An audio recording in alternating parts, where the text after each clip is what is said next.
And everyone, let me welcome the Honorable Roosevelt Skerrit, Prime Minister, as well as members of Cabinet, the Cabinet Secretary, the Permanent Secretary in the Office of the Prime Minister, members of the media. Good morning and welcome to this press conference of the Honorable Roosevelt Skerrit.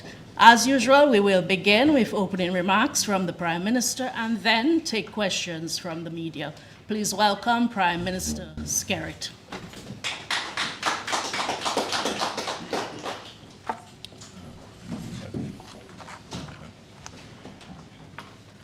Good morning to everyone, those present in this room, and of course, very importantly, those who are following the live broadcast of this monthly press conference.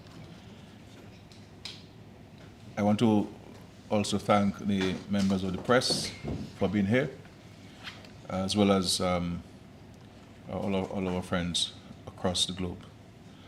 I always welcome these opportunities to address the issues of concern and interest to the Dominican people, and I look forward to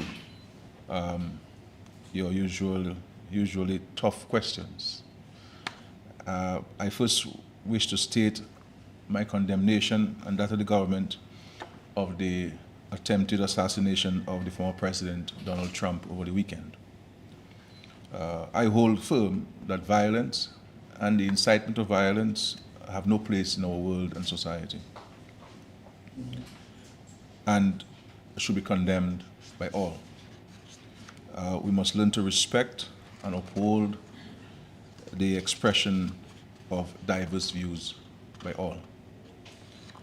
We wish the former president a speedy recovery.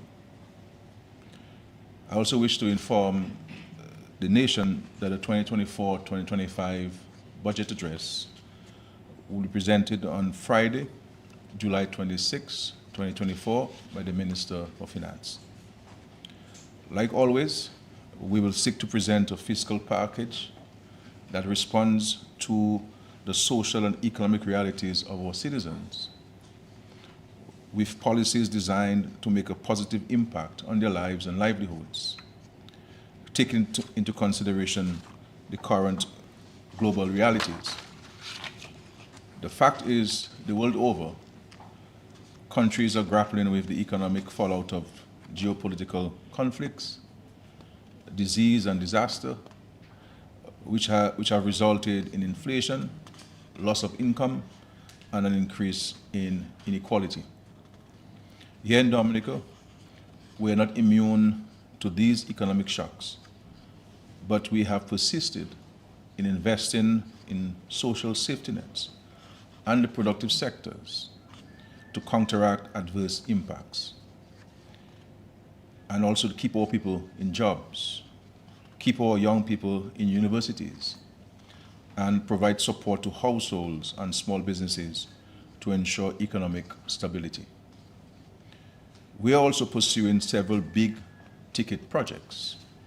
For example, the International Airport, the Carbridge Marina, roads enhancement, agriculture and fisheries, the digital economy, the Lubia to Grand Bay Road project, and the geothermal plant, among others. All in an effort to help drive economic growth in a number of sectors, taking us closer to the dynamic Dominica we are all envisioning. This year's budget will focus on our efforts to consolidate the gains we have made in recent years and outline priorities and measures to further stimulate economic activity, create employment, and improve long-term efficiency in the administration of our country's affairs. The Minister of Finance will also be expected to outline a new structure for the nursing service in Dominica, with the creation of several new positions, which will allow for the upward mobility of our nurses and to recognize their specialized and specialist training. And from all reports, in our discussions with nurses, they seem to be very excited about this new approach the government is taking when nurses are concerned.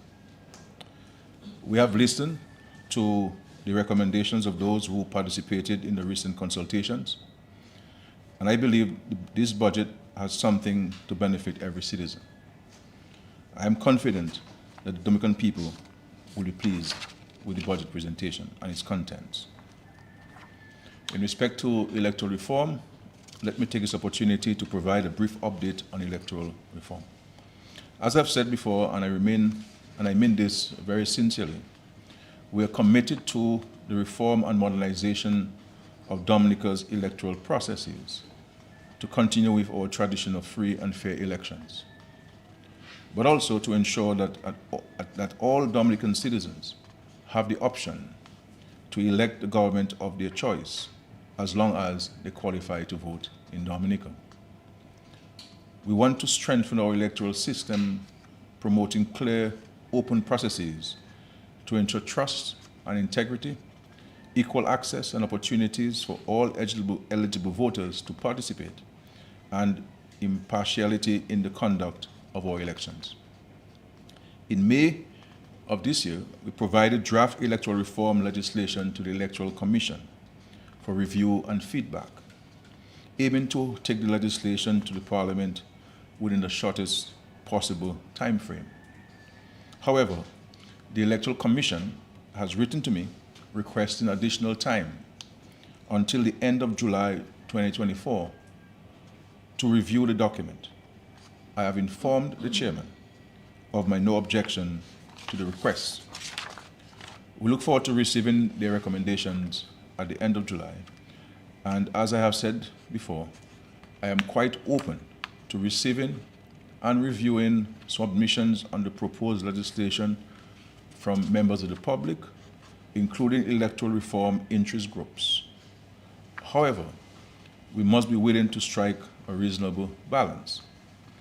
We have already gone through an exhaustive consultative phase in full view of the public and with the participation of the same people who seem to want us to delay and stall the process with more consultations. However, this government's focus is to bring this process to a close by passing the legislation in the Parliament and shifting our full attention to fostering economic growth in our country. As I've previously indicated, I intend to join some of my regional colleague prime ministers on a trip to St. Vincent and the Grenadines Tuesday, July 16th, that's tomorrow, to meet with Comrade Ralph Gonzalez and view firsthand the damage caused by Hurricane Beryl in the Grenadines. Like we did in Grenada last week, we will pledge our support to the affected countries and keep sounding the call for urgent and comprehensive climate financing reform.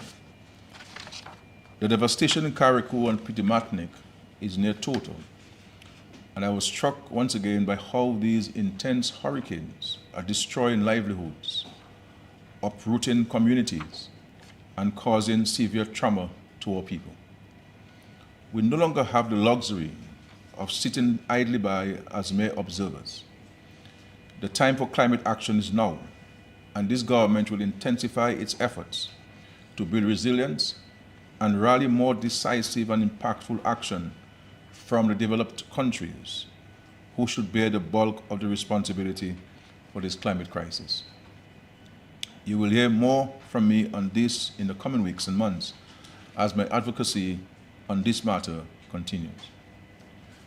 I urge our citizens to remain vigilant as we go through this hurricane season together. Let us continue to prepare and keep ourselves informed as the season progresses.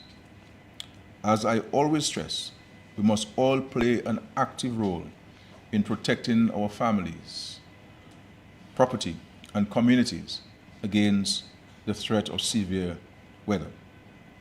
Your government will always have your back, but we must take personal responsibility for our own safety and security.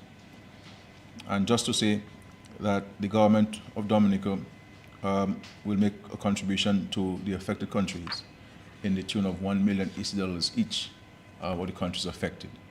I believe that we have a duty, an obligation both moral and ethical, to stand in solidarity with those who were affected, as it did for us on so many countless occasions in the recent past. Thank you very much.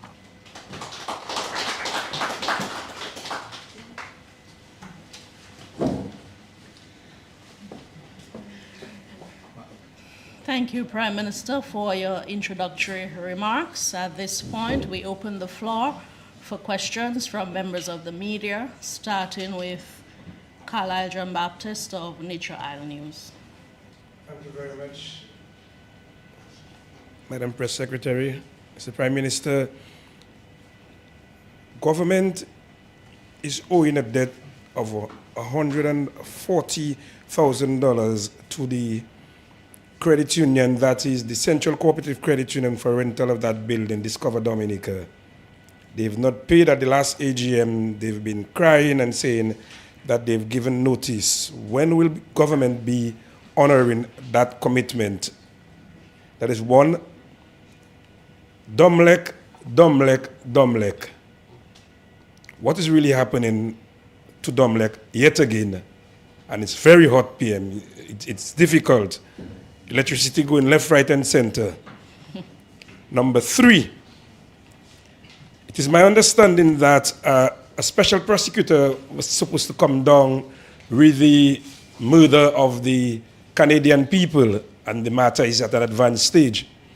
But information reaching me indicate that payment has not been forthcoming to the special prosecutor, and as a result, he has not been on island, and the matter, which is supposed to start or continue sometime next week, seems to be at a lull. Can you give us an update on that, please? I will come back after Curtis for my second shot.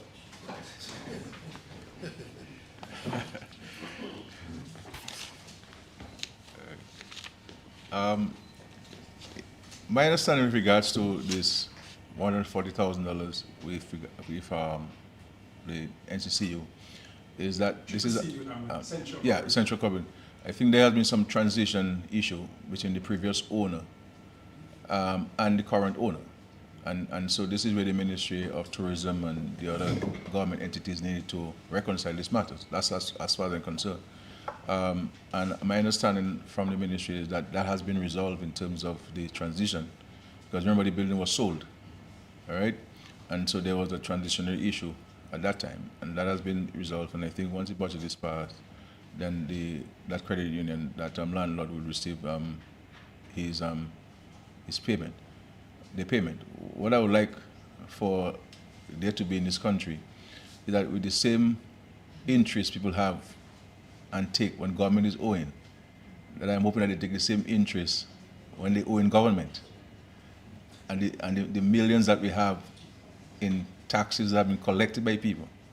The only bread money that have been collected by people and not remitting to the treasury. And the significant acreage of lands that we have sold and that people have not paid, and in some cases people have even built on this land, that we need to have that same level of interest in remitting to the state. Because once the state opens with $5, everybody want to post on favor of government owing me. No LPOs. But the same company will owe the government 100 times more than what the government is owing. And maybe the government should post it on the front page of the newspapers and to say everybody's owing, so that we can do that. So I'm hoping that I can get a question from you next time, saying that, you know, from the government to me, through you. The issue of Domlec, you know, as I understand it, and of course, my Domlec has said that they'll have a press conference today.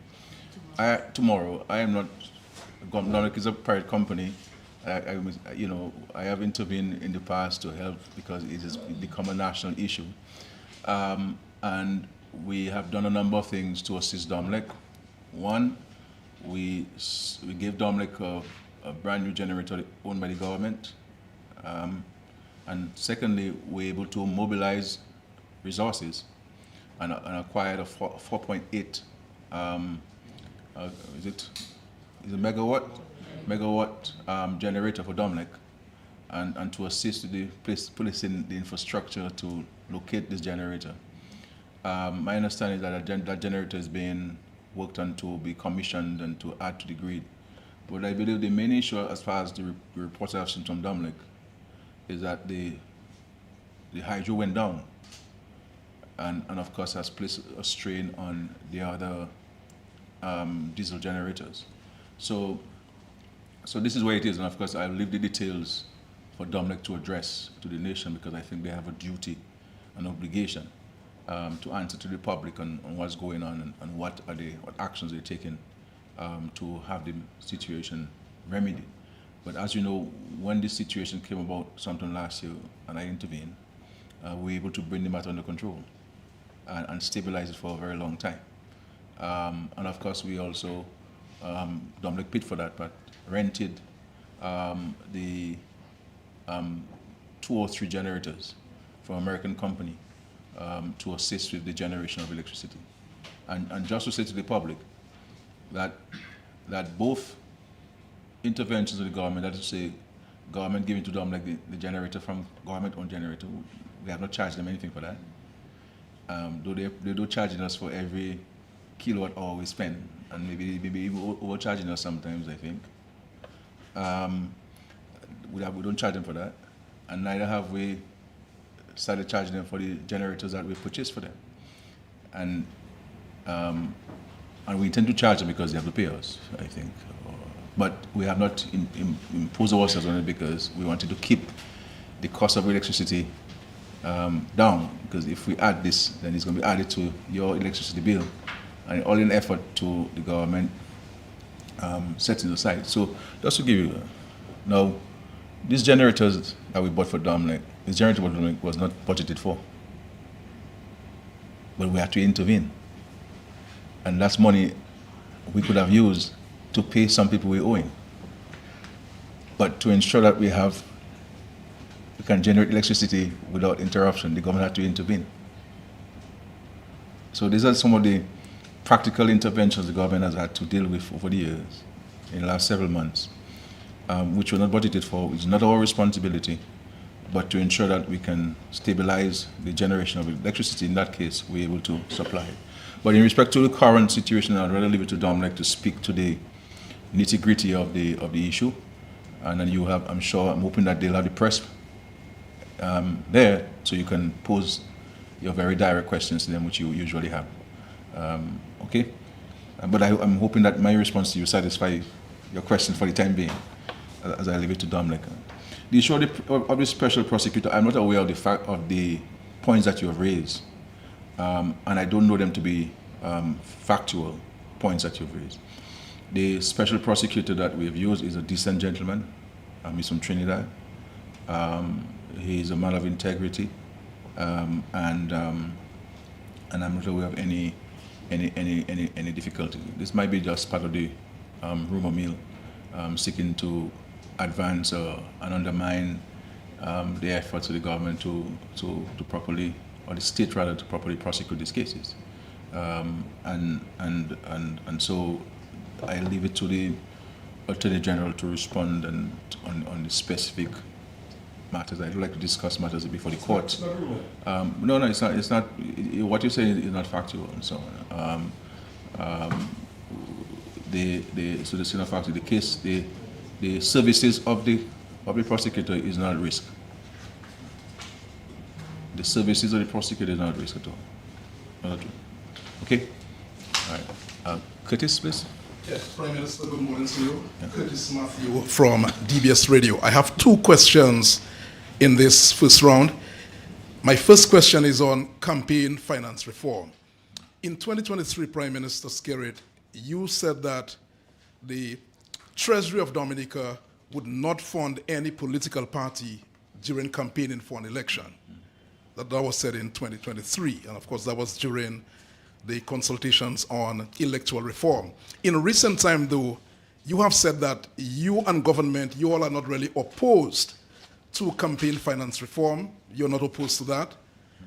And certainly that matter is being discussed by CARICOM heads with a view to going ahead with it, so to speak. So CARICOM heads, you've stated in recent time, they are in fact looking at campaign finance reform. Is that, Prime Minister Skerrit, a departure from your statement made in 2023? Second question, on a sports council for Dominica, we've seen that announcement has been made. Billy Doctrove, I think I'm told, is the one chairing the new sports council. So that body has been formed. I see some other prominent names on the council. What, though, is your vision, Prime Minister, for a sports council for Dominica? I'll come back again after Matt Peltier. So, in respect to your first question about campaign financing, I believe you missed a constant phrase which I use in all of my utterances in respect to campaign financing. I have said very clearly that the government in 2023, prior to that, and now, that in principle, the government supports the notion of campaign finance reform, in principle. But I go on to say that this is a highly, based on the advice that we received, this is a highly technical matter, right? And this was discussed at the CARICOM meeting with some colleagues, and the view of the heads, I don't want to mention the heads there because it's not necessary, that we should look at this from a collective regional standpoint and come with common standards and common practices where campaign finance is concerned. My point about the Treasury is this: I don't believe that taxpayers' money should be used to finance campaigns in our countries. We don't have the ability, like the United States, for example, to print money. And what are you going to have? Politicians are sitting there idly by and don't make any efforts to raise funds, and the taxpayers must pay for lazy people to run elections? No. And the point I'm making in respect to campaign financing was never an issue raised in respect to electoral reform. As a matter of fact, there were two issues raised in the past by the opposition elements in respect to electoral reform. One, the list was bloated, and we need to cleanse the list. And two, voter ID cards. It was the government's considered view, and based on international direction and practice, that countries which had voter ID cards were moving towards national ID cards and replacing that replacing the voter ID cards. And we felt that if we're going to introduce an identification card to vote in Dominica, that we should bring one that would have multiple uses, especially within the OECS, for example, where you were able to travel in the OECS with a national ID card. So you will to use this.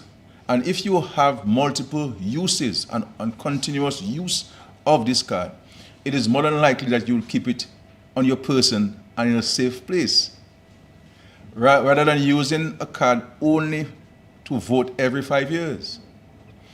In an effort to advance this stalemate and to remove this stalemate and advance the process, the government decided, okay, even if we don't agree with you on the voter ID card being the preferred nomenclature for this card, we'll go ahead with it.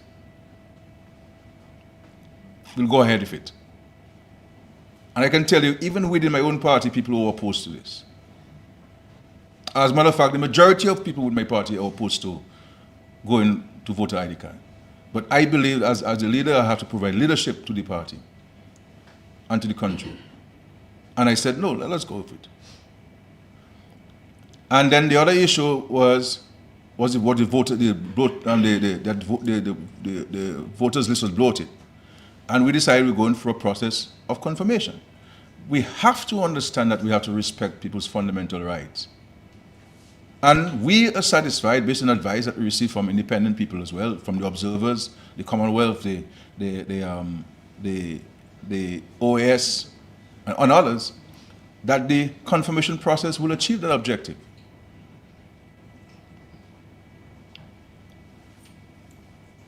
Will achieve that objective. And so, every time we seek to make progress with regards to advancing and concluding this issue of electoral reform, the opposition elements who come up with something else. And now it is campaign financing. And I am satisfied the vast majority of Dominicans do not believe that this is going to deny people to vote in and deny an opportunity for free and fair elections. And our view is you don't need to amend the Constitution at this time to address the concerns of where electoral reform is concerned. Because if you look at the reports from all of the observers, it never impinges on constitutional reform. Never.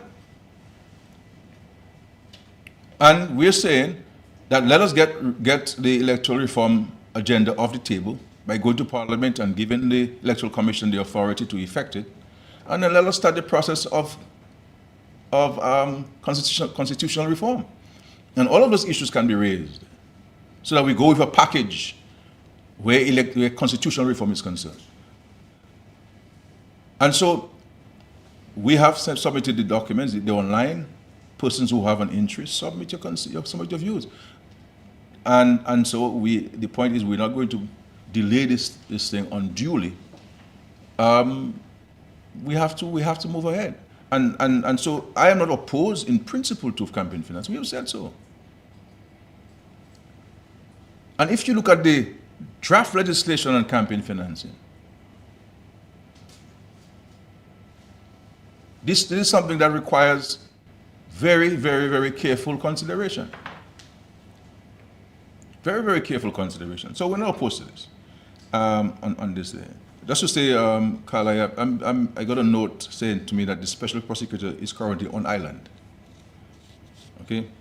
All right.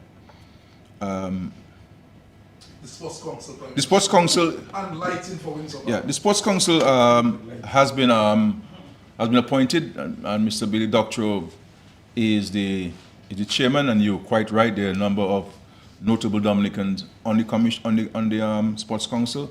I had the opportunity to meet with Mr. Billy Doctorow earlier last week, and one of the things we discussed is the Sports Council, and some of the functions and the responsibilities of the Sports Council is one, to look at the legislation, because legislation is an outdated one. I think it's 1976, and so we have assigned a draft person to them in the person of Mr. Laron, who will work with them in the redrafting or the drafting of new legislation to bring into effect the new legislation. But one of the things I discussed with Mr. Doctorow is the other thing that in addition to what the Ministry of Sports said to them by letter, is the drafting of or recommending a policy framework in the interim on how you treat with persons who have to represent Dominica overseas, but who are working, even for the government, for the public service. Because while we allow people to go out to represent Dominica with no hindrances in the public service, but there has to be rules, there has to be structure. Someone cannot just wake up and say, I have to go to Guadeloupe tomorrow. No, we have to be in order into the place, because arrangements must be made for your replacement, temporary, and likewise in government entities. And so they will be drafting some policy recommendations for us, both for government and for government entities, and hoping that the private sector would also, as an interim measure while we wait for the legislation, to follow suit. The lighting, I believe that once the budget is passed, we'll be in a position to address the issue of the lighting and move ahead with the contracting and get the lights going. It's an important piece of infrastructure that we need to put in place, and we look forward to finalizing the contractual arrangements with the supplier of the lights and so on, and so that we can get to that next level. Because as you know, Dominica has become one of the preferred destinations or host nations for international cricket. And so we look forward to having those lights in place. That could happen this year? Yeah, we'll start this year for sure. Yeah, and I believe it may take about 4 or 5 months or thereabout to have it in place, as far as I've been told. Good morning, Yes. Mr. Prime Minister. Thank you. Yeah. Oh, that's the Prime Minister. Okay, sorry. Yes, sorry, sir. It appears that Dominic is having, from what I gather from sources, having difficulty moving money from the Citizen by Investment Program through international banks to source programs at the airport and housing and other CBI-funded projects. How does government plan to resolve that situation? Well, the citizenship and residency programs the world over are having challenges where banking is concerned. So it is not, and if you speak to any of the countries in the Caribbean, they'll tell you so. If you speak to Malta, if you speak to any one of them, they'll tell you so. You have challenges in this. The bank has rules, and everybody has to respect the rules. I do not believe that the bank is being unduly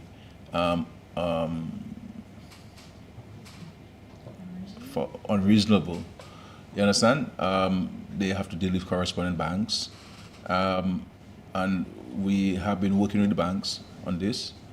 The banks has indicated the process to follow and the documentation that they need and so on, which are very transparent. In my view, I saw them, I read them this morning again, which are very transparent rules. So there are times you will have challenges of some funds coming in, like every other business. There are many Dominicans who have challenges bringing, or Caribbean people, because this is why we've been talking, for example, of the risking that's taking place in the globe. We've been talking about for years. For years. I've been talking about this for 20 years on the issue of de-risking, and this is the issue that CARICOM has been preoccupied with, the Commonwealth has been preoccupied with. There are some banks within the Caribbean community space with no correspondent banking services, none. You know, so it's very, very difficult for developing countries like ours. And similarly to with regards to climate change, and I do not believe that our citizens appreciate and understand the complexities of this world, and so when we speak about these things, people must not see it as if it is a government issue. This is an everybody issue, because if you do not have correspondent banks, you're unable to trade with the rest of the world. You understand? You're unable to trade with US currency, unable to trade with euros, unable to trade with pounds, unable to trade with any currency. And therefore, it's absolutely important that all of us, and I've said so to the private sector entities when I meet with them, I said, look, you have to speak on these things. Because if you do not speak on these things, and we in the Caribbean, we end up losing correspondent banking services, that's it for your business. Because 98% of your transactions is also with the outside world by purchasing stuff from the outside world, and you have to make those payments to external accounts, and therefore you need the correspondent banks. Otherwise, banks in the Caribbean, there are many banks in the Caribbean and in the developed world that are largely just simply like credit unions. They cannot transact with the outside world, and so you have these challenges, but. It's a challenge that you have to deal with on an ongoing basis. So, Prime Minister, what is your alternatives? Well, no, you're going to put some challenges on the projects you have. Yeah, I mean, they before are, you, like the airport and everything. Yeah. Well, we are addressing the issues. You know, there's no need, there's no intention on our part to make shortcuts or anything. I think we have to address the issue as it is, and to seek to find a solution to it. But I understand that it's a huge challenge. This is why you have many of the local contractors who haven't gotten monies yet. It's not that the money is not available; it's unable to get them. Is an inability or difficulty getting to them. You understand? And I'm happy that people are understanding these things. And we should not wait for it to affect us personally for us to appreciate the challenge that we're confronted with. And I was in Grenada last week. Wednesday, I went to visit CARICOM de Martinique, and I can tell you, we spent the four prime ministers. We spent about 3 hours or 4 hours talking about this matter alone, correspondent banking. That's all we spoke about as one subject matter. Correspondent banking. and we have to follow up when we go to Grenada at the end of the month for the CARICOM meeting on some of the recommended actions that we have sought to put in place. So your question is a very important question, and just to say that it's not a question that we are unaware of. This is a question that we've been aware of for several decades, and we've been advocating on it. We've been speaking about it, and we've been working at all levels, whether it's at the central bank, whether it's at the IMF level. Whenever we meet with G7 members, we speak to them, the Commonwealth Secretariat, and we want to thank Baroness Scotland for really being at the forefront and advocating on our behalf on this. I mean, it's a central issue. Whenever we meet any developed any G7 country, because they're the ones who control the economic world. Let me just ask a follow-up question, Prime Minister. Let me just stand again. Sources in Dubai basically saying that notwithstanding the agreement, your agreement to pay $200,000 US a passport, we're being told that MMCE is still offering citizenship for less than the legal price. What is your government doing about this, if in fact that's correct? Well, our plain view to anybody, that before you engage yourself in acquiring Dominican citizenship, you need to advise yourself and be advised of the legal prices in terms of the SRO, which is on the government website. I made it very clear to everybody, to the world. I said so at a conference in Grenada. I said so at a conference in Dubai. I have said so on every occasion. Anybody who we are presented with evidence to show that you acquire citizenship for less than the legal fees, your citizenship will be revoked. Simple as that. Okay? Simple as that. And this is a question that the due diligence firms are mandated to ask during the interview. How much did you pay for the citizenship of Dominica? That's a central question that's been asked with every applicant. And so anybody who acquires citizenship less than what is required to be paid, you'll be revoked. Dominic, Prime Minister, again, seems that they've started this load shedding issue again. I know a promise was made, to give more capacity. What happened? Yeah. Sorry, you came in late. Yes, sorry about that. That's okay. Yes. So I will reiterate. Yes. Reiterate my response to your long-standing colleague, Carly.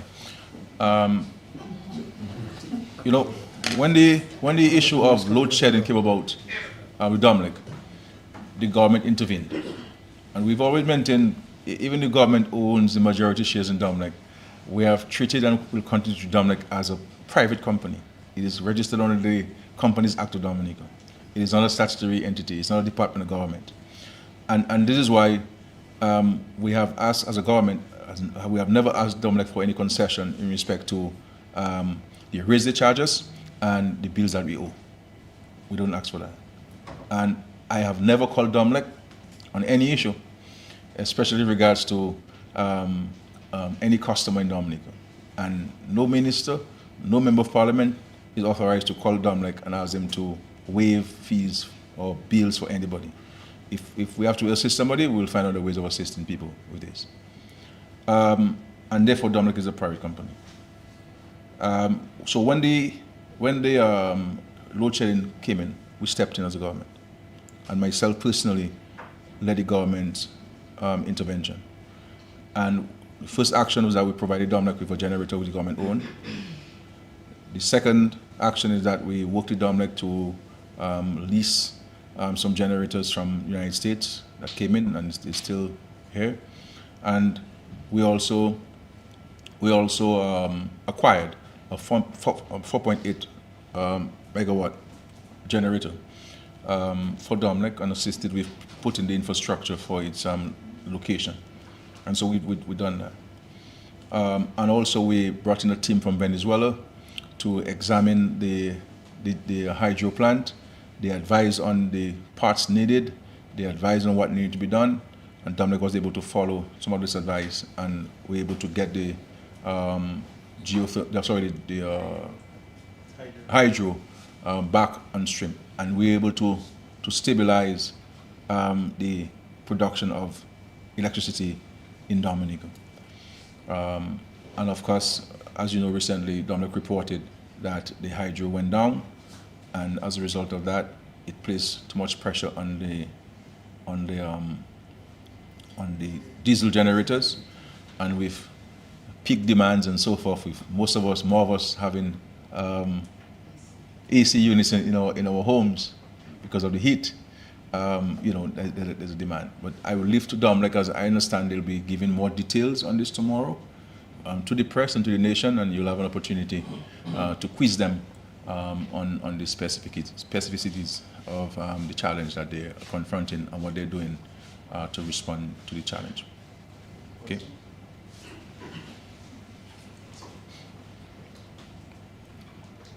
There seemed to be another Meul Choksi kidnapping issue in Dominica. An individual was at the state prison and an order was made, and I saw a letter that he is persona non grata, shipped out of Dominica. And mind you, he has a Kititian passport. And the police purchased a ticket and shipped him to St. Martin. Whatever he may have done, that is okay. You know what I mean? But whatever he may have done, I mean, yes. But the point is that why is the police not going through the legal process to get things done? Why are they going through the back door? And this is not helping Dominica. So due process was not followed. Can you address us on that, please? And people are also PM crying on that water bill from Dowasco, that kind of high bill, that just, I don't know, it looked like Dowasco want to make $1 million in quick time. And the other issue is the hospital, medication. And nobody can tell me otherwise. I went to collect medication, and I have evidence that pressure tablets, most of them not available at all. And this is central to people. Something is definitely wrong. Sure. Okay. Issue of due process on this particular individual, and just to say to you, I see you reference the issue that the person had a Kititian passport. Now, you could be a citizen of 5 different countries, but you'll only be recognized as a citizen on the document you're coming in with. So if you come in with, if you come in with in such a public way, okay. The issue of Dowasco, I believe that Dowasco has given its customers up to September 2024 to lodge complaints and concerns and observations regards to the new rates. Just to say to the Dominican public that Dowasco had done an assessment evaluation of the rates that they were charging, and this was done by CDB, and I believe that we should make that document public so that Dominicans can understand what CDB was recommending and what we eventually went with. I can say to you, this issue of a rate increase by Dowasco has been with the government for several months. It came to cabinet numerous times and was sent back because we were not satisfied with the level of rates that were going to be asked. I think too we have to put this thing into context. Yes, we have 365 rivers and underground water, but it's not flowing directly from the river to our homes. It is a significant cost. And the reality is, Dowasco has been impacted by numerous natural disasters. And we've had to either borrow money to restore these water systems, or provide Dowasco with money from the Treasury as a grant. And, you know, we've seen situations, for example, during Maria time, we had just commissioned some water systems in September. And a week later, they got washed away completely. The distance that we have to go to have these water catchment areas and bring water in many communities, because you don't have gravity flow, you have to use generators, and you have to connect to Domlec to generate electricity. We have used some limited solar in some cases, but that too has a capital investment as well. And sometimes if there's cloud cover, especially in those areas where you have this, then you have to switch to Duasco, so to Domlec or to a generator. So it is very costly. And when I became Prime Minister of the country, there were suburban areas in Dominica with no pipe-borne water. No pipe-borne water. And I understand why governments before me did not invest in those water, because they were looking at it from an economic cost benefit standpoint. But I saw it differently. I saw water as being a public good and a need, especially to address health issues, etc., etc. And so the increase in the water rates is not something that the government did in an indiscriminate manner. It was very, very deliberate in terms of how we go about doing it, and very careful in how we go about doing it. And notwithstanding the fact that the rates have been implemented, we have mandated Duasco to still allow for the public to raise concerns. And if at the end of the day, the concerns which the public raise, there are merits in it, I can say to the public, then we shall review the rates. But I believe that we may need to let some few months pass to see how it's going to work and how it's working, so that we can make adjustments where the adjustments are required. But I can tell you that to run Duasco is a significant cost. And one of the comforts I want to give the Dominican public is that whatever profits Duasco may make will not be left to Duasco. They're going to go into an escrow account. All right? They're going to go in an escrow account that the government will have control over. And if we are faced with a natural disaster, then we'll take those funds to restore the water. Duasco is not going to go on a spree, because Duasco itself has to demonstrate some frugality.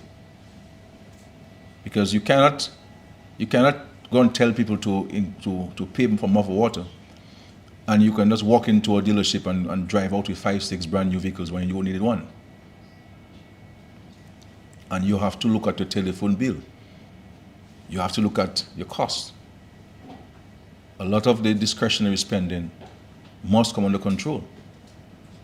So if at the end of the day we do an evaluation, so if you give us 6 months, and the government will do an independent evaluation assessment of this and how it's impacting the society and the consumers.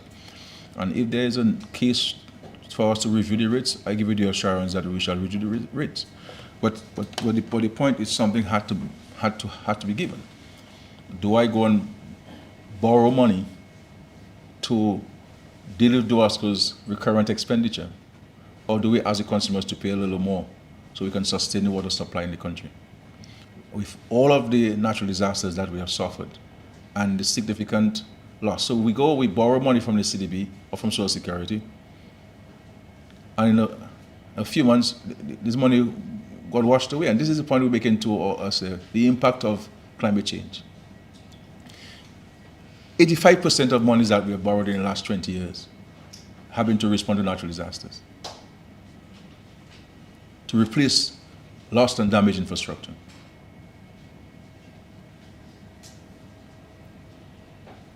And so people can understand the pain that I have as Prime Minister of this country, and my sheer frustration with the developed countries, and the injustice that they are meting out to us in this world.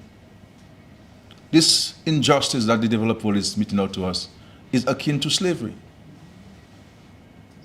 It cannot be right. And it cannot be only governments who talk about these things. All of us must speak about those things. And in Grenada and St. Vincent, these developed countries, they will express empathy. Oh, we're sorry. Oh, my heart is broken. Your heart can be broken because you're the cause of it. And we do not want empathy. Grenada and St. Vincent need money now. Barbados' entire west coast has been destroyed and it's relying on beaches to survive. 90% of the fishermen in Barbados have lost their livelihoods. 90%. And you know how difficult to get insurance for this fishermen. So the main selling point of Barbados, which is beaches, have been taken away in less than half an hour. And I look at the people in Carriacou and the circumstance and everything flat. You know? So these are the challenges that we face with. And so it's causing the cost of running the country to be higher. And this is why sometimes you will hear the government hasn't paid this person or the government owing that person. It is as a result of a compounding of challenges. Because, you know, even after Maria, we didn't have the problem of paying people. Even after Maria, we didn't have the problem of paying people. We were paying people, even people who do not work, we were paying people. We were paying the salaries for private sector employees. Then you have COVID, then you have these geopolitical challenges where nobody is seeking to resolve the conflict between Russia and Ukraine as if, well, everybody, the developer is okay with it and let us send more arms, let us give more money. And St. Vincent doesn't need $2 billion now. Yes, they will welcome it, but can you give them 100 million? If the Prime Minister of Grenada were to get $100 million, he would do a lot of it. You know, a lot of it. So this is where it is. Now, the issue of the hospital. We have examined the situation at the hospital. And I believe the issue of the hospital with regards to drugs and pharmaceutical supplies is more one of communication or the lack thereof. I'll give you a classic example. During the preparation of the hurricane Beryl, there was a report from the Ministry of Health officials to me. Because I take my responsibilities, so they reported to me. And they said to me, Prime Minister, we do not have drug A, we don't have drug B, we don't have drug C. I said, well, how many you don't have? You mean we don't have at all, or we short, or we fall short of the threshold that's required, and so on? Tell me we don't have. So I said, okay, well, it's a Saturday. I said, let me end the meeting there. Go and check for me, and whatever you need, if you need it, I will find a way of fetching it because I can't go into a hurricane without this, and report back to me on Sunday morning. Sunday morning, they reported to me at 11 o'clock Sunday morning to tell me they don't only have the drugs, but they have more than what they need. Because one officer did not take the time to communicate with the one who is dealing with the inventory.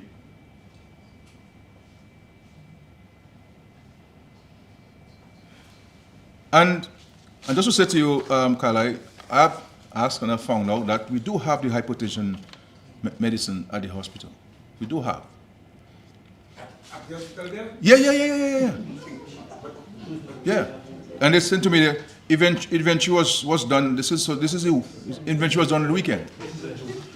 And so I believe that I may have to come back if my friend the Minister of Health so we can speak to the nation and let the nation know the facts.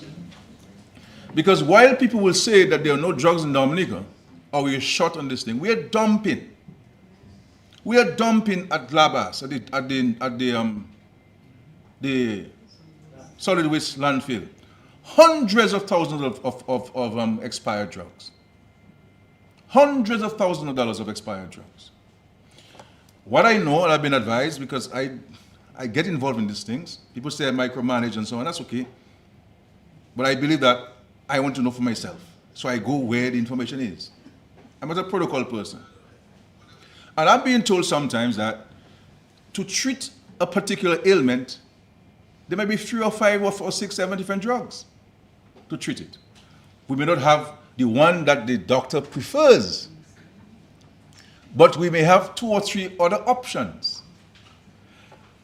But people don't take time to find out, to say, okay, let me find out which one we have and prescribe the one that we have. Because those persons who are hypertensive, you know, there's one drug that will affect you as a man,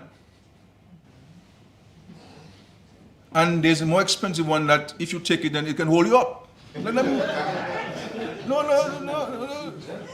I like to, you see, I like to speak from a textbook. I like to speak from, you understand what I'm saying? I like to speak from a textbook. And so, and even that drug, I remember some years ago, I told the Ministry of Health going to buy it because I was concerned that we were prescribing the one that affects you and people were not taking it. Right? And I said, look, no matter how expensive the other one is, let's buy some. And let's educate the man on this. Because if you tell a man in his 40s, my brother, he can't do nothing. And when you tell him you take that, it's going to be worse.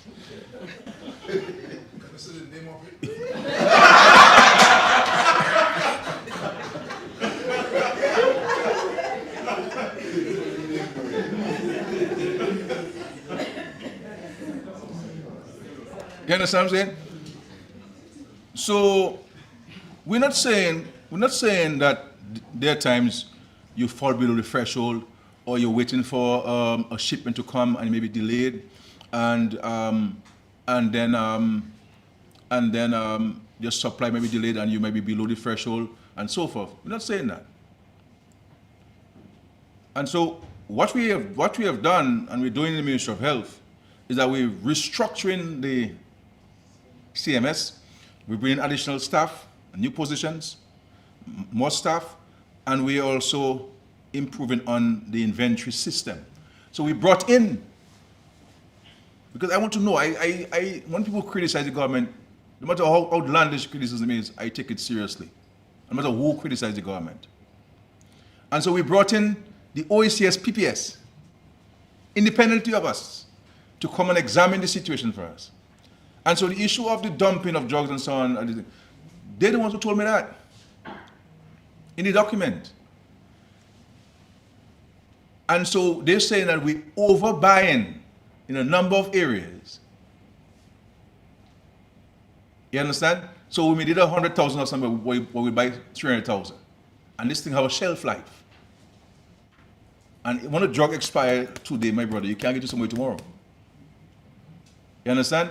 And so we owe some suppliers, and we have placed in the budget estimates that amount. And once the budget is passed, we'll amortize and pay everybody we owe. Every man jack. You understand? But just to say, remind the country, when it comes to health care, my brother, this government and myself as the Prime Minister of this country, we've always put it at the center of our economic and social development. Always. And the investment we have made, and I want Americans to be careful. Let us not create a situation where there is none. Because when we give impressions of something not working when it's really working, we run the risk of allowing people to have that in their psyche. And they may not want to go and get health care. And the reality is, I have been to the hospital many times. Many times. And the extraordinary work that's been done at the hospital is amazing. You saw Daniel Lugay, the former member of parliament, you know, member of parliament. All fairness to be honest this time, to say publicly that he went to the Dominica China Friendship Hospital, the eye clinic, the Bender Stratford eye clinic, And he came from being blind to seeing. He said he was blind in one eye for many years. I didn't even know that. And he said that that surgery he did in Dominica, at the Dominica China Friendship Hospital. And there are so many positive stories, my brother, that if the doctors to stand up and to say the facts, you'll be amazed of the kind of things that doctors and nurses and ward aides and the whole hospital structure, the Ministry of Health are doing at this hospital. Amazing work. I'm not saying everything is perfect, but we cannot say that things are not better where healthcare is concerned now than it was 20 or 25 or 30 years ago in Dominica. We cannot say that. And when it comes to shortage of stuff, if we have to charter a plane to go and get the drugs, my brother, trust me, we'll do it. Because we believe healthcare is important and so forth. So Caroline, I will, Dr. Mark is there, so we can tell you which one you better take. All right. You Curtis, the better one, yeah. Yeah, the better one. The better man. There's a herb you can use to, I have some at my home, I can do some plants, you know. Okay, any other questions? Good morning, Honorable Prime Minister. Yes, sir. So I have two items for you this morning, this afternoon. Given that Dominica has signed an MOU which doubles the price for our CBI program, how does that affect the program and the country's economy? And the second question is, Cabrit's Marina has raised concern within the environmentalist community here in Dominica. So much so that a petition has been started to pose to the government to reconsider placing the marina on crucial land that serves as connection to our natural heritage and plays a hand in climate change mitigation, although on a small scale. What is your take on this? Yeah, thank you very much.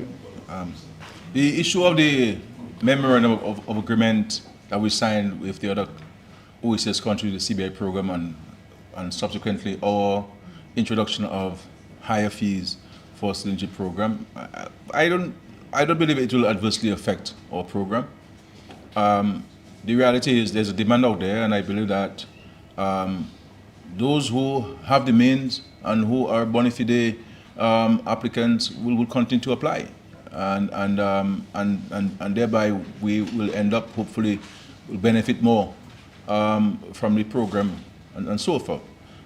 So I don't see it. I believe it will strengthen the integrity of our program. And we in Dominica, outside of the MOA, there are some other things that we're doing to continue to enhance the transparency, the integrity of our program, and of course the future sustainability of our program. And at some subsequent time, I will announce to the country some additional actions we're taking. The AG has drafted legislation and so forth for this. So I believe we're on the right track, and these are things that we need to do, and we have to continue to do. You know, in this system, you have to continue to assess and evaluate where the risks are, and to de-risk yourself, and to eliminate the risk as far as practically possible. And I think the MOA it will help us do that. And in addition to the MOA, some of the actions we've taken nationally here in Dominica will help us de-risk some aspect of the program and put the program in a much better footing to be able to stand the scrutiny, continue to stand the scrutiny of our independent arbiters. Okay, the issue of the Cabrit's Marina location. The reality is, my brother, it is not me who said to put the marina there, you know. Long before I was born, there's always a plan to put in the marina there. Long before, I think it must be 1968. I was born in 1972. Nobody raised objection to the 1968 document. And every successive government attempted to build a marina there. As a matter of fact, in the Eugenia Charles days, on the other side, by the Moroccan Hotel, we gave the land to, ACAT, and ACAT wanted to cut part of Dominica completely off Dominica and create an island. So it is not a two-day thing. And if you go to look at document, I saw a document that Dr. Honeychurch presented some years ago, even along the foot of the Cabrits, they were recommended to put villas there. Villas. And the Lord gives us these things not to cause us to be poor, but to make responsible use of these things. And in every national park over the world, across the world, you have hotels and restaurants and theme parks in those national parks. So people benefit in job creation for this thing. So it's not a two-day thing. And so if people genuinely have a concern, then come to us. Say, Skerrit, look, I want to talk to you. When can I meet you to talk to you about our concerns about the marina? But when people go on the right to international organizations, and they don't have the, and if you want to us to know you're right, you should copy us. They don't copy us. Then the people send a copy of a letter to me saying, we received this from Dominica objecting to the marina. You remember the United Workers' Party wrote to UNESCO and others when we were building the Kempinski Hotel and objected to this. And if you go to the Hansard, because you look like a bright fellow, if you go to the Hansard and you do the research at the Parliament, at the time that we went to Parliament to get the approval of the land, you will see what the opposition people said. And I believe Thompson from there may have been a senator back then. And the person leading the charge against this was Senator Baptiste. Read what they said against the marina, against the hotel.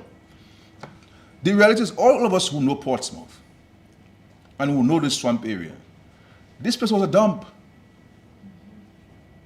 That's where people were dumping rubbish for centuries. And as a matter of fact, where we're going to put the marina, we had approved, and you, sorry, not me first, Dame Eugenia Charles first had approved for the Americans to build a marine base for the police there. And we adopted it.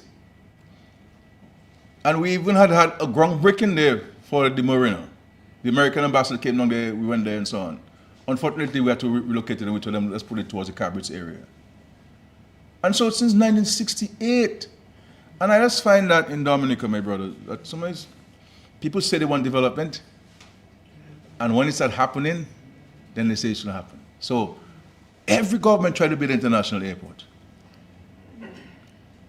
Now we hear people who say, well, why do we need an international airport? And why do we want it now? Why don't we wait till 2030, 2035, 2040? Why should we wait? The young person who is waiting for an opportunity doesn't have the time to wait. The farmer who wants to increase his sale doesn't have tomorrow to wait.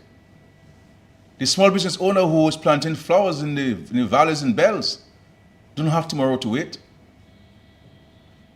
And if we have an opportunity to do these things now, why should we do it now? When it has eluded us for several decades. And I say to people, don't look at me, the one leading the charge of doing it. It's not about me. It's about the country. It so happened to be that I'm the Prime Minister of the country advancing these projects. But it's not about me. I believe, and we all believe in Dominica, that these things will help with the continued transformation of the country. And so, if they have concerns, we're more than willing to sit down with them and to hear their concerns and so forth. But this is a 1968 recommendation. It was not 2024 recommendation. And I do not believe that there's any government in the history of Dominica outside of Liberal government who has taken due recognition and cognizance of the environment and us in this government. None. And for me personally, nobody can tell me about my commitment to the environment. I practice it. I don't talk about it, I practice it on a daily basis. And so we're very mindful of that, very, very mindful of that. Yes, Matt, please. My final question. Yeah, please, thank you. A recommendation was made earlier this year by the International Monetary Fund to reduce the NEP wage bill by 33%, or $16.7 million. Yeah. How do you intend to address that? That's the IMF, that's not me speaking. That's the IMF speaking, that's not me. The reality is, the NEP, National Employment Program. But that was a recommendation coming to you. They're free to recommend whatever they want to me. But I'm not obliged to accept it. And I want to say to the Dominican people that the NEP is playing a crucial role in the advancement of the country. I mean, and there are different components to it. The NEP people who provide care to the senior citizens of Dominica. The NEP people who provide afternoon classes to a lot of the children who are slow learners. And the NEP people provide beautification and cleaning services to the entire country. And that's a very, if you ask me, the beautification and cleaning of Dominica is one of the most important tasks. Most important tasks. And I will be the first to accept, and we've started that process, of examining the NEP with a view to improving its efficiency. And I believe through efficiency, we can reduce on the cost of the NEP, but not necessarily reducing on the NEP in any significant way. The NEP, as long as this government is in office, is there to stay, because it is playing a crucial role in the society. So we're not going to touch it as a policy position of the government. We will continue to examine it and improve it, because one of the and what we have said to the minister for the NEP and the cabinet subcommittee that has been appointed is for us to go back to the original mandate of the NEP, because one of the original mandates of the NEP was that especially those who are on the job attachment, you really should be showing efforts at seeking employment, permanent employment. Then you also have situations where people are working in private sector entities for many years and have not been appointed in those organizations. And therefore, we're going to be having a conversation with a lot of the private sector entities to say, I mean, this person has been there for 9 years. Why haven't you absorbed the person as a permanent staff? So these are the kind of things that we're looking at. But in terms as a policy framework and so on, I don't believe in taking a knife and passing a hot knife and passing through the NEP and just cutting it indiscriminately. So are you brushing aside the recommendation to the IMF? I'm not brushing aside. The IMF is free to recommend to me what they feel to recommend. The IMF doesn't live in Dominica. I live among the people. And I know how important the NEP is to many families in Dominica. And I know what it means to those who are employed, and I also know what it means to those who are receiving the services by those who are employed under the NEP. And it is significant. And so the IMF is in Washington. I walk the streets of Dominica. And so while I have great relationship with them, I have great respect for them. Not everything they say to me I accept. They look at things and find it me. They look at things from a fiscal standpoint, a dollar and cents standpoint. I look at human being standpoint. Yes. A government must have a heart, and not only concerned about fiscal stuff. Fiscal stuff is important, and we've been very responsible, as you can see. We've been very responsible government, but we also must be responsive. And at a time when cost of living has gone up for people, this is not a time for us to send anybody home. We have to hold this train and do what we have to do. Cut on things that we don't need, like telephone use, overseas travel, and these things I'm going to cut on dramatically, so that the monies can be saved and those can go into paying who we paid in Dominica. And so I'm going to cut travel for government officials by 70%. 70%. Yeah. Take note of that. Yeah. Yes. Prime Minister, can you tell us when construction of a geothermal energy plant will begin? And once in operation, do we get the impression that electricity rates for Dominican consumers will be slashed? So that's the first question. The long-standing issue between the Dominica Air and Seaport Authority and stevedores, that long-standing matter has been around, and I know you have spoken on it. I know, in fact, you have met the stevedores a few weeks ago. Can that matter be addressed sometime this year? Yes, sir. And can you at least tell us what the government is doing now in terms of visa-free access to the United Kingdom? Thank you very much. Yeah. Okay. The issue of The geothermal, I've got a report there. We have received on Ireland the first batch of power plant components, and that was transported to the site on July 10th. Okay, the commencement of power plant civil works is expected this month, July 2024. We intend to award the contract for the transmission network between the months of July and August of this year. They've gone for the tender, they've received the tender documents, they've gone for it, and they're in a position now to award a contract, and that will be done July, August this year. And the projected commissioning of the power plant, we're looking at December 2025. The reality is this is why we've been investing, and I'll be the first to admit that we spend an inordinate amount of money. And if you ask me, plenty money on this geothermal project over the last 20-something years. But we have been committed to it because we've been advised and we're satisfied that it can help reduce the cost of electricity in Dominica.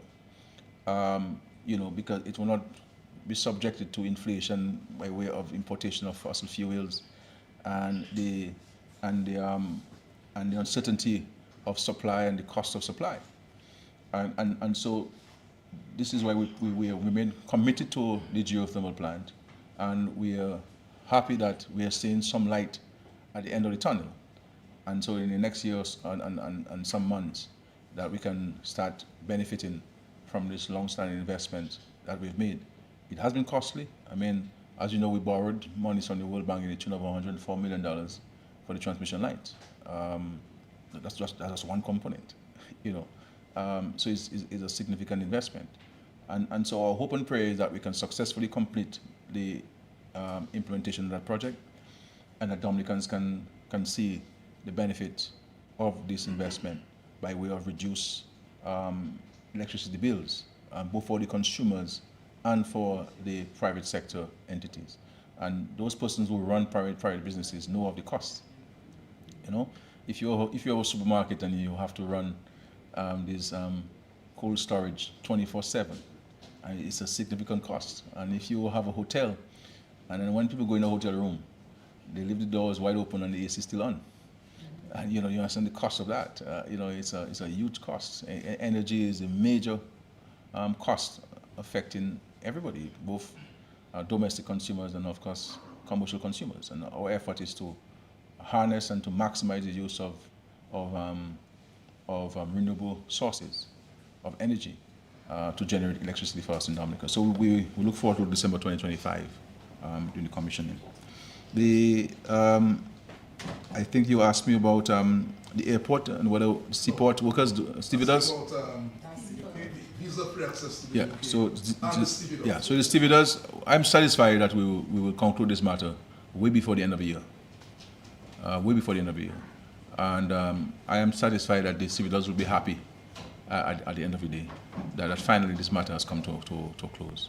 And I have inserted myself in the process, and I will give certain directions at the appropriate time on that. The issue of visa freeze, we continue to work with the British government. We received a letter from the last Minister of Home Affairs, Mr. Cleverly, on this, and it was a very positive letter. There's one outstanding ongoing matter that we have to bring to some conclusion, and we're working on that. There's been some pushback from a legal standpoint, but I believe that we're going to be pushing a little bit hard on it. We'll be writing to the new minister to update her on what we have done and what we're doing, and to respond to the letter of her predecessor on this matter. So I believe that all things considered, and the tone of the engagement with the UK government that we've had over the last several months, I'm satisfied at some point we will be able to see visa-free travel to the United Kingdom.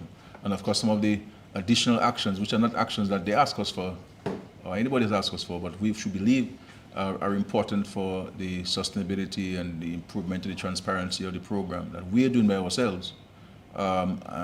We believe that those actions will place us even a stronger position to make a case for the reintroduction of visa-free regime between Dominican and United Kingdom. So we remain hopeful, and we continue to engage the UK government in a respectful, transparent manner. Okay, the people of Portsmouth, they want to know the street lights on the coast in terms of replacing it, and also on the eastern area, northeastern area. They want to know what is the update on work on the netball facility in Portsmouth and the link road, Petit Savane, etc. Can you give us an update as to where government is at this point in time? I'm the Parliament now for Portsmouth, so I'm asking questions. Yeah, I am sure if they asked the Parliament, she would be able to give them all the response to this, because she's been spearheading the indoor facility. So we have approved for the indoor facility for Portsmouth that would have an indoor basketball court and also a multi-purpose court, have it covered and so forth. And it was also been built at Benjamin's Park. But when we started to dig and to do the soil test, we recognized that the Port Benjamin Park was still very waterlogged. As you know, Portsmouth is below sea level. And we had to look for a new location for the construction of that facility. You would have seen that we built some tennis courts there already. But the indoor facility, which is a huge facility, the size of what you see in Massac, but in a more modern style, we have found a new location, we've acquired the lands, and then we have given the contractor the go-ahead to commence. So I believe that work should commence in the next week or so on this indoor facility for Portsmouth. With regards to the street lights, you know, I mean, we spent millions of dollars to put street lights across Dominica. And the reality is, if you go to the United States of America, you don't see any street lights in any rural communities, you know.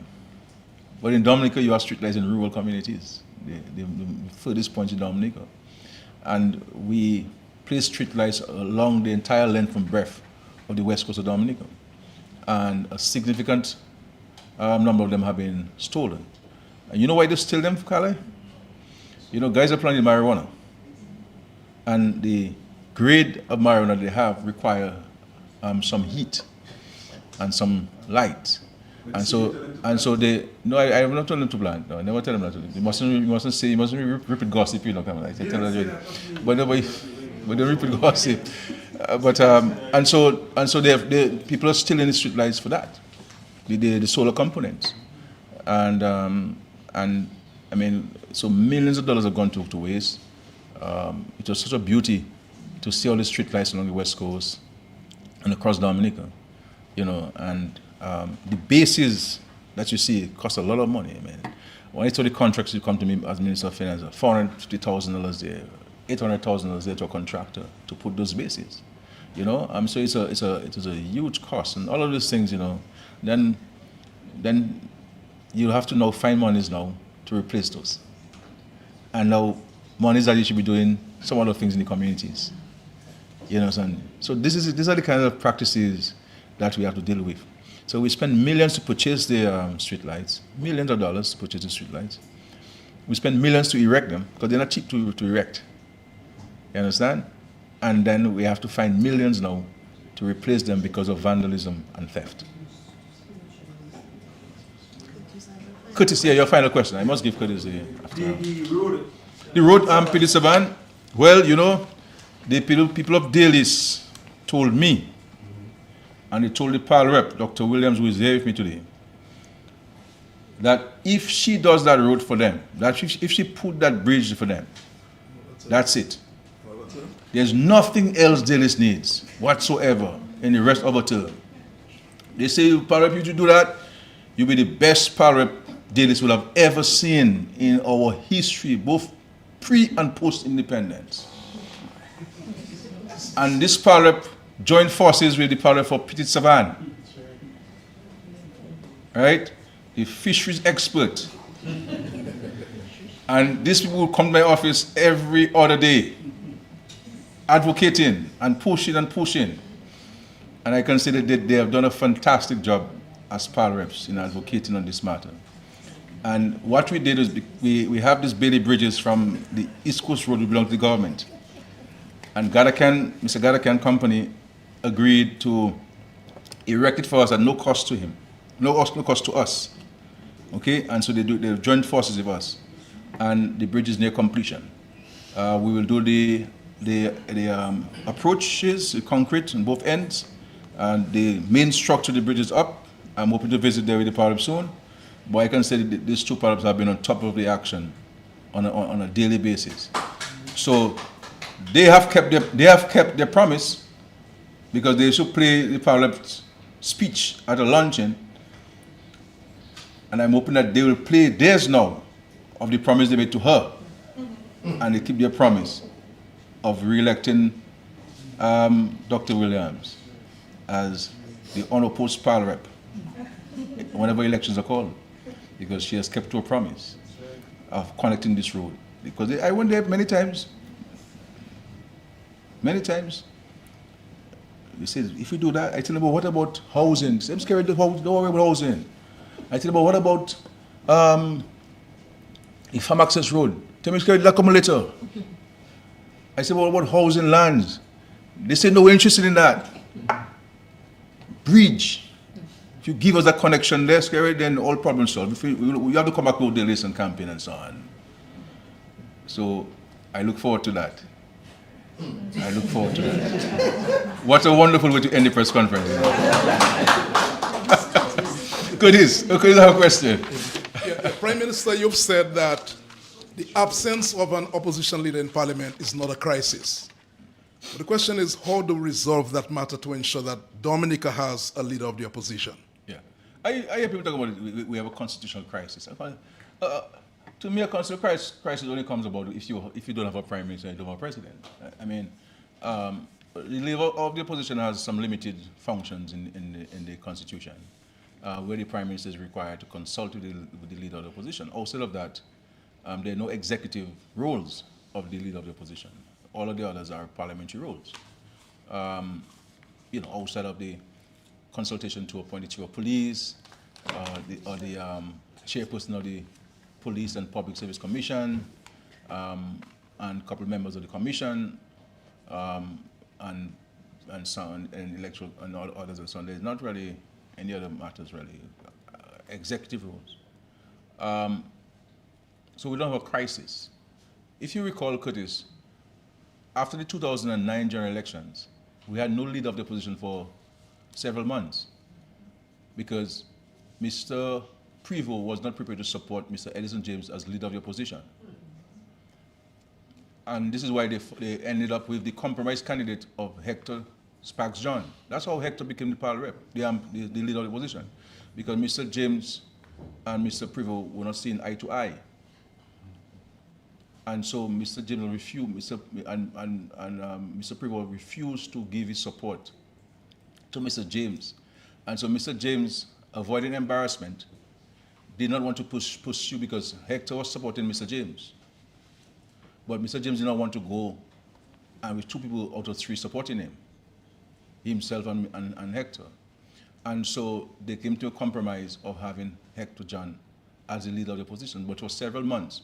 And so there being no leader of the opposition, when I would have advised Dr. Liverpool, who was the president at the time, I would say that I'm unable to consult with the leader of the opposition because there is none.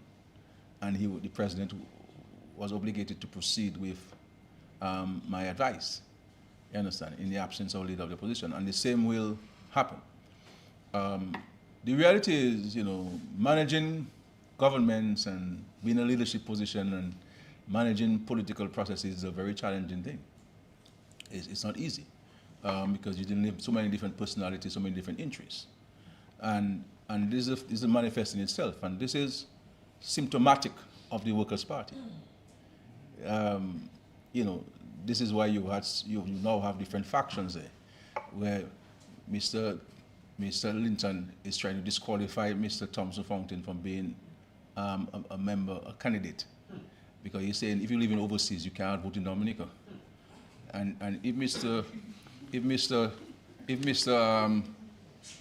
Thompson Fountain, Dr. Fountain can't vote in Dominica, then how can he be the leader of the Workers' Party? You understand what I'm saying? So all of this machination. So you have different factions in the party, And so, as I understand, there was an agreement between the two of them, and it fell apart. It's unfortunate because it's always good to have a leader of the opposition, you know.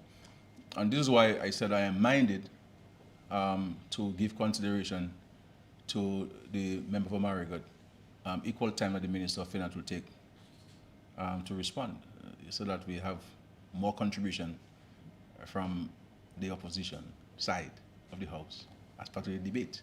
Why not just Paul? Because she had 2 bites of the cherry already. And then by now it should have been the Marigot guy. You understand? And so we'll see how it goes in 26. But Have you already made that offer to him? no, I don't have to make the offer to him. We'll just present it in Parliament, and if he accepts, he will speak for equal time. If he doesn't, then he'll speak for half an hour. But if he has more than half an hour of things to say, then he might take the time, I don't know. But you see, politics is serious business, eh? And these things happen when sometimes people don't come into this thing for the right reason. You come to serve, and serving is difficult. This is a vocation. A vocation. This is a job you get trained nowhere for. And you have to have the empathetic spirit entrenched in you. Otherwise you'll have problems. But if they allow me, I can sit with them and see how I can negotiate with them to solve the problem. The other, so I don't know. I'm offering my services to them in conflict resolution. And but it's not going to affect the government functions. And you see, I said, within the Workers' Party, there's some talent, people who support the Workers' Party. There's some talent, there's some bright people there, there's some people who mean well. Can you name names? I don't it's not necessary to name names. But the problem they have in the Workers' Party is that these people are not using their skills and their talents, right, to advise people, advise themselves. They advise them from a vantage point of hate and envy. This is why, no matter when elections are called, the Workers' Party will lose, because they do not have the entrenched ability to properly advise themselves. And so they have allowed so many of their kind supporters' investments to go to waste.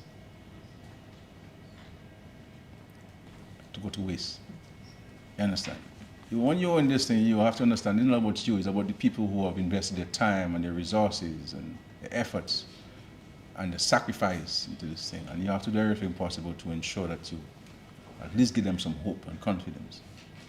Continue to talk briefly about the snap election, is that possible? Snap? No. I mean, I am,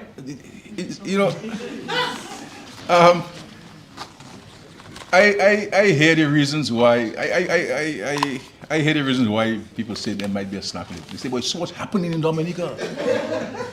All these projects, they've never seen that before. Where you see your Skerrit there, boy, and all these projects, and Skerrit met the port workers, he met the nurses, he met with the police, and he met with the medical doctors at the hospital, and and something up. With all of these projects happening, unprecedented. See, something up. Fellas, let's get ready, boys. Don't trust Skerrit on that. You see Skerrit do it in 2022, he can do it again. But we have work to do. We are focusing on the governance of the country and delivering to the people, and focusing on the big ticket items, which we believe will help transform the way of life of all our people in Dominica. And I am satisfied that if we can get, by the grace of God, this huge project in, it will certainly place us in a much better position to compete and to do better than we're doing, and to give hope, greater hope and confidence to the current and succeeding generations of Dominicans. And that's our commitment, that's my focus now. So I'm not in the campaign spirit now. I'm in the spirit of governance and delivering. and addressing whatever structural or systemic challenges that we have currently. And we're confident that we can resolve those issues. And the minister will articulate in the budget a plan to amortize our debt to everybody who we owe for goods and services to the country and so on in his budget address. So thank you very much, and God bless our country.